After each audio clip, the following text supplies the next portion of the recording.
یہ اسی فرقہ حقہ کی ترجمانی کا نام ہے جسے امام اہل سنت سیدی سرکار اعلیٰ حضرت رحمت اللہ تعالیٰ علیہ نے قرآن و حدیث و فقہ کی روشنی میں جن مسائل کا استنباط و استخراج کر کے اسے مبین کیا، مبرہن کیا، اسے واضح کیا، اور یہ نمائندگی گویا کہ امام اعظم کے مسلک و مذہب کی کر رہا ہوتا ہے۔ اگر کوئی آدمی ورگلانے کی بات کرتا ہے تو غلط ہے، اسے آپ دل و دماغ سے نکالیے اور اسے پیار سے محبت سے سمجھائیے میرے بھائی۔ تو یہ جو چار طرح کے فقہ ہے، ایک ہے آمین بالسر، آہستہ آمین کہنا، اور ایک ہے آمین بالجر، زور سے آمین کہنا۔ آج کل رائٹ کیا ہو گیا، تیسرا طریقہ اس کا نام ہے آمین بالشر۔ شر معنی شرارت، بدماشی۔ مسجد میں جاتے ہیں وہ ہنگامہ آرائی کرنے کے لیے اتنا زور سے آمین کہتے ہیں کہ اگل بغل والے کا دھیان بھٹک جاتا ہے۔ موبائل کسی کا مسجد میں بجنے لگے تو آدمی گرا کے دیکھتا ہے۔ یہ تو ہمارے یہاں لکھا رہتا ہے نہیں کہ موبائل کو بند کر لیں یا سائلنٹ کر لیں، اور بھی کیا کیا آج کل جو آپ لوگوں کے حساب سے مارکیٹ میں رائج ہے۔ کون موڈ بولتے ہیں؟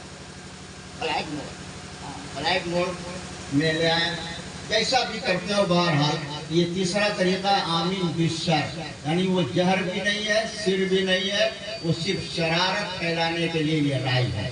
تو آپ لوگ جو چاہیں وہ طریقہ کو بالکل آسانی سے اپنا سکتے ہیں۔ میں نے اس کو صرف اسی لیے کوٹ کیا ہے، چاہے تو زور سے دعا کرنے والے کے جملوں کے بعد آمین کہیں یا پھر آہستہ آپ آمین کہیں۔ اس میں بھی ہم لوگ آہستہ نماز میں اس لیے کہتے ہیں، اس میں بڑی حکمت ہے، اس کی بات ہم لوگوں کو جاننا چاہیے اور ان حکمتوں کو سمجھنا چاہیے تاکہ ہمارے دل دماغ میں یہ بات آ جائے کہ ہم لوگ آہستہ کیوں پڑھتے ہیں۔ ایک حکمت میں آپ کو بتا دیتا ہوں، کیونکہ جب امام سورہ فاتحہ ختم کرتا ہے، حدیث شریف میں آئے جیسے ہی امام سورہ فاتحہ پڑھتے پڑھتے اولین پہ پہنچتا ہے تو صرف آپ ہی آمین نہیں کہتے، فرشتے بھی آمین کہتے ہیں۔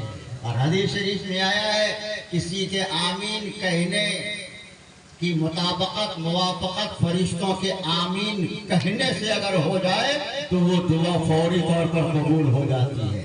اب سوال یہ ہے کہ فرشتے زور سے آمین کہتے ہیں کہ آہستہ؟ فرشتے زور سے آمین کہتے ہیں کہ آہستہ؟ تو بولیے نا بھائی، آپ لوگوں نے سنا ہے کہ فرشتوں کو آمین کہتے ہیں؟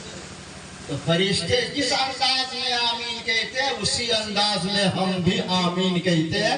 آمین آہستہ فرشتے کہتے ہیں، ہم مقتدی نمازی حضرات بھی والضالین کے بعد آمین آہستہ کہتے ہیں۔ میں نے جملہ صرف اس لیے استعمال کیا کہ آپ لوگ آمین کہا کریں۔ میں دیکھ رہا ہوں جو بھی نعت خواں شاعر مقرر آ رہے ہیں وہ سب دعائیہ جملوں کا استعمال کر رہے ہیں، اور آپ لوگ صرف ٹک ٹک کی واضح ذکر ہے، کم سے کم آمین تو کہیے نا۔